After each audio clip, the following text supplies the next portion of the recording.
Descarga Cultura. .unam.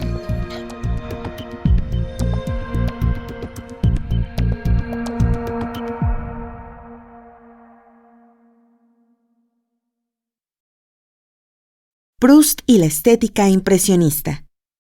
Curso impartido por la doctora Luz Aurora Pimentel durante abril de 2015 en la sala Carlos Chávez del Centro Cultural Universitario, dentro del programa grandesmaestros.unam. Módulo 1. Visión panorámica de En busca del tiempo perdido. Primera parte.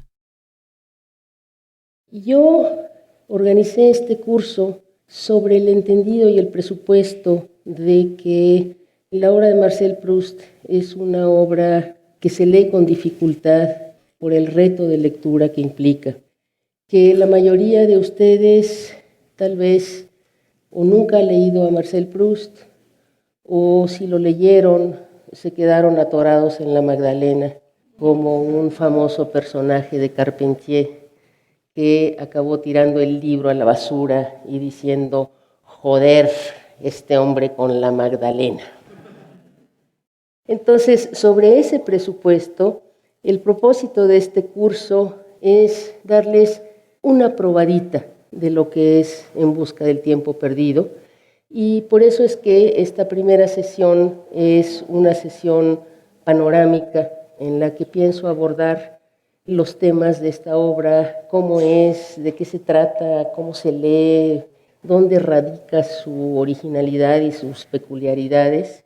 Y después, en un segundo momento de este día, unas probaditas de lo que es Marcel Proust, de cómo se oye y a qué se lee. El material que utilicé para esta introducción panorámica sobre Proust está basado en mucho en un libro que estoy escribiendo sobre Marcel Proust, que espero terminar este año y que se llamará Cuadros color de tiempo, ensayos sobre Marcel Proust. Entre 1908 y 1909, Proust inicia la escritura de En busca del tiempo perdido.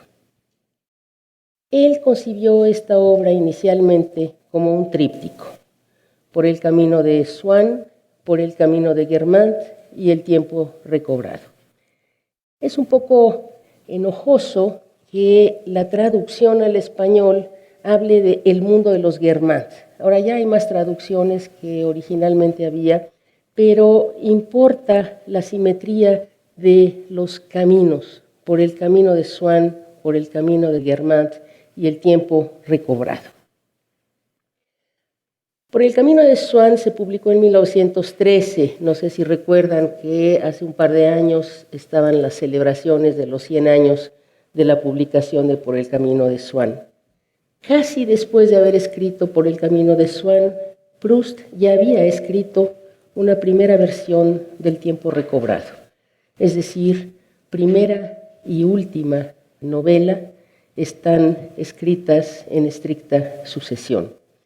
Pero los azares de la guerra, de la propia enfermedad de Proust, hicieron que el proyecto creciera desmesuradamente.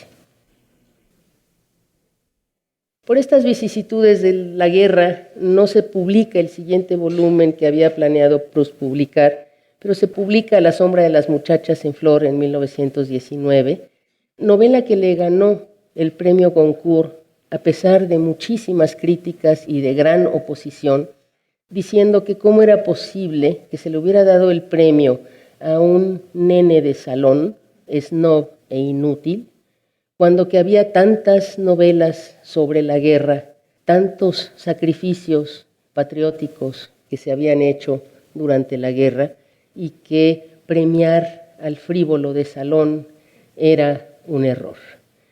El tiempo le ha dado la razón a ese comité del premio Goncourt. Nadie se acuerda de aquellas novelas de la Primera Guerra, y en cambio Proust sobrevive.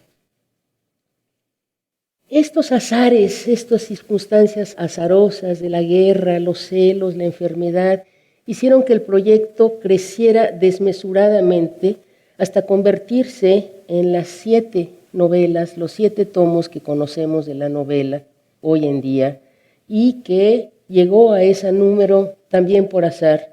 Si Proust hubiera vivido más, habría seguido creciendo ese proyecto desmesuradamente.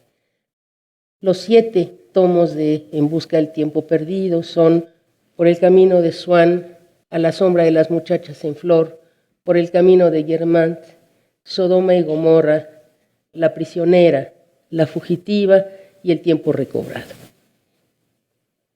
Al morir en 1922, solo 3 de los 7 libros que componen En busca del tiempo perdido habían sido publicados. Estaban ya escritos los otros 4, pero había corregido únicamente Las galeras de Sodoma y Gomorra, que es el 4. A pesar de que prácticamente había redactado la totalidad del tiempo recobrado, poco después de la publicación de Por el camino de Swann, la infinidad de correcciones, alteraciones y adiciones que Proust le fue haciendo a lo largo de muchos años hacen de este último tomo, El tiempo recobrado, y por lo tanto de la totalidad de la recherche, me voy a estar refiriendo a En busca del tiempo perdido con su nombre en francés, recherche, por la polisemia del término, que no solo es búsqueda, sino también investigación. Estas correcciones, estas alteraciones hacen de la recherche una obra inconclusa. Proust muere en plena escritura y correcciones de lo que hoy se conoce como La prisionera y La fugitiva, 5º y 6º libros, respectivamente.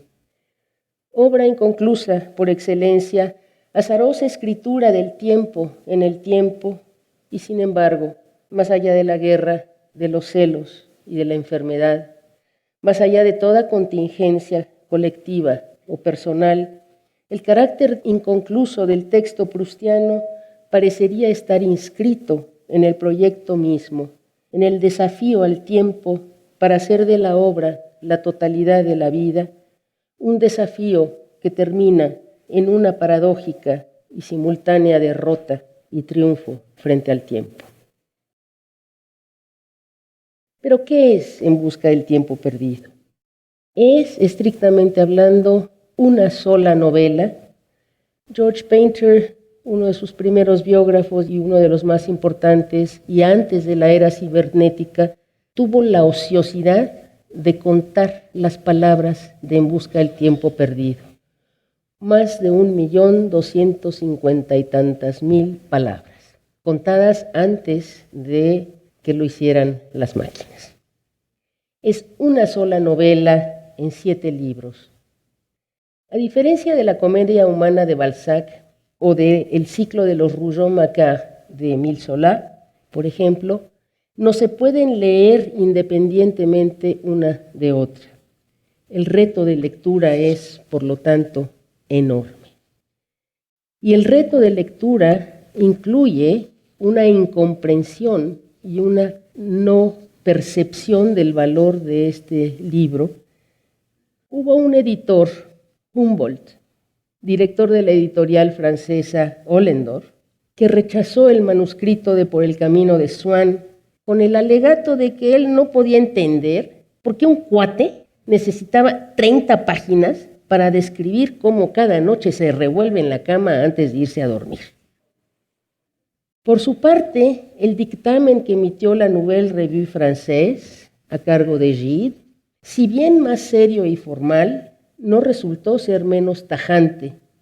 Imposible publicar un texto tan largo y tan diferente de lo que el público está acostumbrado a leer.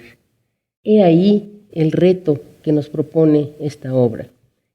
Y el primero es la pregunta: ¿a qué género literario pertenece esta obra? Advierto que cuando yo aquí diga género, quiero decir género literario. Antes no había necesidad de hacer esta observación porque inmediatamente se entendía que género quería decir género literario. Pero hoy en día, como ha cobrado más importancia y más visibilidad el género en los estudios de género, femenino, masculino y otros, como decía la novela de Balzac, La pensión de Madame Beaucaire, se aceptaban huéspedes del sexo masculino, femenino y otros. ¿A qué género literario pertenece esta obra? Es un roman fleuve, como la han descrito muchos, es decir, esta novela río, un Bildungsroman, es decir, una novela de formación, un ensayo filosófico, sociológico, psicológico, son confesiones a la Rousseau, son memorias a la Chateaubriand. Estamos, en efecto, frente a una suerte de espejeo genérico. Por una parte, algunos rasgos como el de la búsqueda de la vocación nos sugieren la novela de formación, esa la llamada Bildungsroman, cuyos grandes paradigmas son, desde luego, el Wilhelm Meister de Goethe y el retrato del artista adolescente de Joyce. En Proust, esta línea narrativa es innegable, sin embargo, es intermitente, constantemente interrumpida por la gran proyección de una crítica social aguda. Por otra parte, durante mucho tiempo se consideró esta obra como un roman fleuve, debido a su extensión desmesurada, 7 libros. No obstante, lo que define al roman fleuve no es solamente la extensión, sino que la serie de novelas constituye la saga de una familia o de una comunidad, novelas que en su conjunto propongan una cierta visión de la sociedad de una época dada.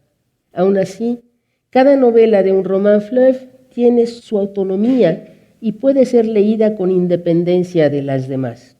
Evidentemente, los antecesores de este género son Balzac con su Comedia Humana y Zola con el ciclo de los Rougon-Macquart. Uno puede leer Nana sin haber leído ninguna otra y es autosuficiente. Uno puede leer cualquier